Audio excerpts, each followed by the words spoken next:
I was 12 years when we moved from Africa. My parents was actually missionaries down there. So I grew up in the bush, running around with my friends down there, and I didn't know anything else until we moved to Sweden, and that was a shock. I don't know why, but I did quite bad in school.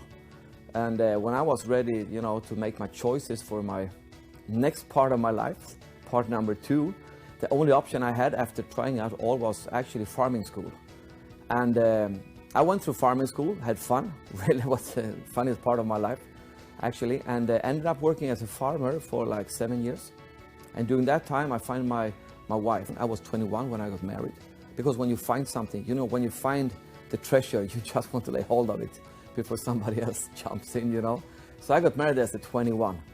And I haven't regretted that. We have 4 kids, 4 grandkids, and we are celebrating 29 years anniversary this year. So I'm blessed on the family side, really. But after a year, she kind of got tired of the smelling around me. You know, smelling cow is not that exciting for a wife, I guess. So she forced me to change professions. So one day when I came home from milking the cows, she just made an arrangement for me to go on an interview. So I went there, and they really got me on the hook.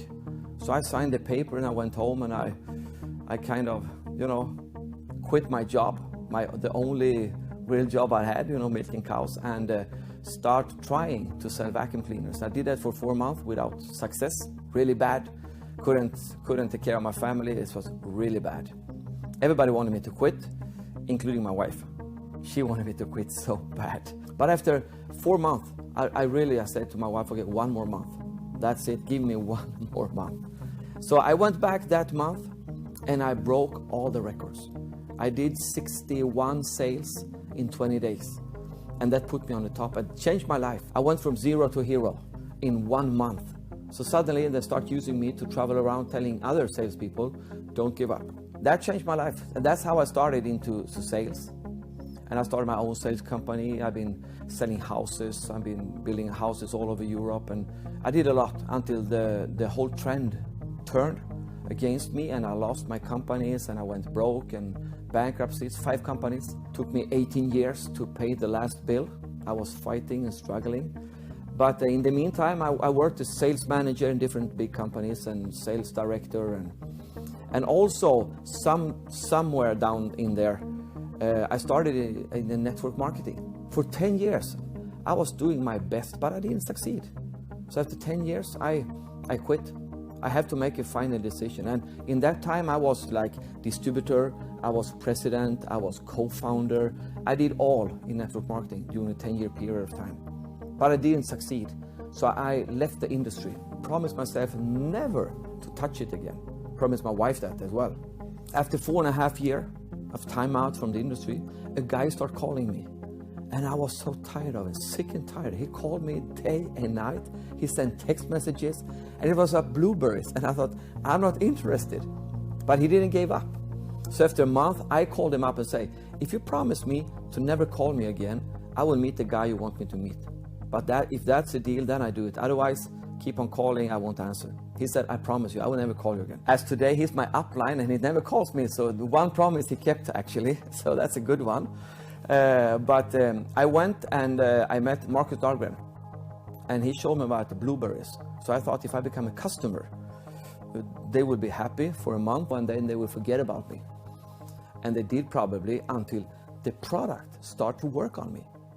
It was like, you know, I was waking up early in the mornings. I wasn't tired anymore. It was my whole body started kicking and functioning in a new level. For those blueberries, I was kind of amazed.